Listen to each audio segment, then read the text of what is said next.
Hello friends, আমার চ্যানেলে সবাইকে স্বাগত। আমি আজকে আপনাদের শেয়ার করব একটা ভিন্ন স্বাদের তাওয়া কেক।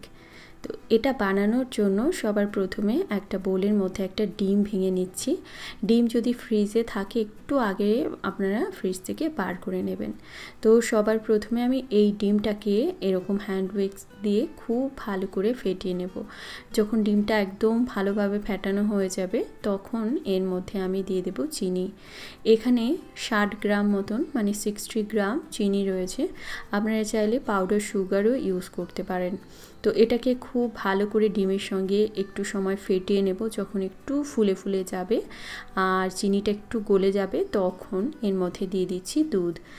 এখানে আমি 130 ml মতন দুধ রেখেছি আর এই দুধটাকে জাল করে তারপরে রুম টেম্পারেচারে এনে নিয়েছি। তো ভালো করে মিক্স করে এবার এর মধ্যে দিয়ে দিচ্ছি আমি বেকিং পাউডার, ভ্যানিলা এসেন্স। এবারে আমি এই সমস্ত কিছুকে আবারও খুব ভালো করে মিশিয়ে দেব। আপনারা চাইলে বেকিং পাউডার যেটা দিয়েছিলাম ওটা ময়দার সঙ্গে মিক্স করেও দিতে পারেন। আমি আজকের মধ্যেই দিয়ে দিলাম।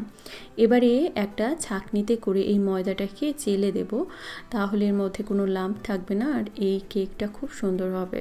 তো এই কেকটা না খুব তাড়াতাড়ি আপনারা চট করে বানিয়ে চায়ের সঙ্গে সার্ভ করতে পারেন। বাচ্চারা খেতেও খুব ভালোবাসবে আর এটা বানানো একদমই ঝামেলা নয়।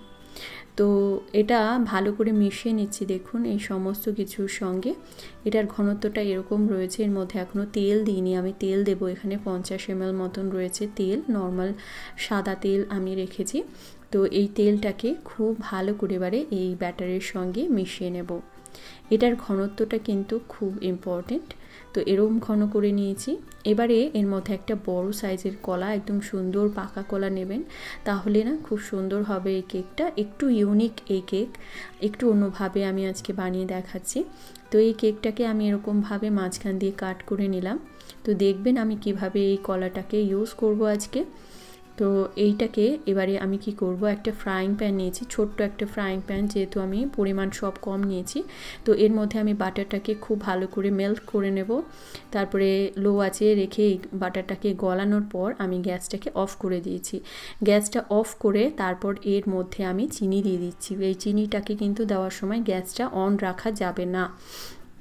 দেখুন চিনিটা আমি সুন্দর করে ছড়িয়ে দিয়েছি। এবারে যে কলাগুলো কেটে রেখেছি না, এই ফ্রাইং প্যানের মধ্যে এই কলাগুলোকে সুন্দরভাবে সাজিয়ে নেব।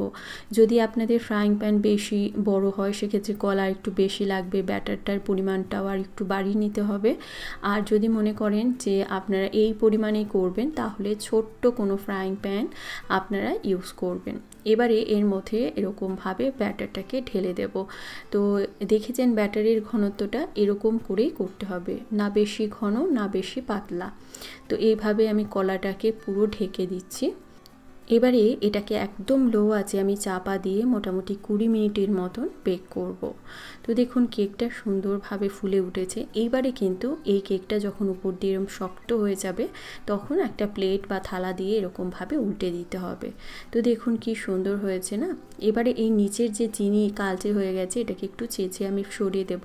এটা শুদ্ধ করলে কি একটু তেতো লাগার চান্স থাকে।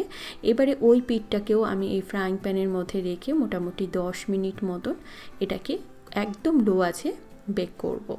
তো দেখলেনই তো এই কেকটা বানানো কতটা ইজি, আর এটা খেতেও একদমই অন্যরকম, ভীষণ ভালো লাগবে বাচ্চা থেকে বড় সকলের। এটা কতটা স্পঞ্জি হয়েছে আপনারা দেখেই বুঝতে পারছেন। আমি কেটেও আপনাদের দেখাচ্ছি। আপনারা চটজলদি যদি কিছু নাস্তা বানিয়ে সার্ভ করতে চান এটা অবশ্যই করে বানাতে পারেন।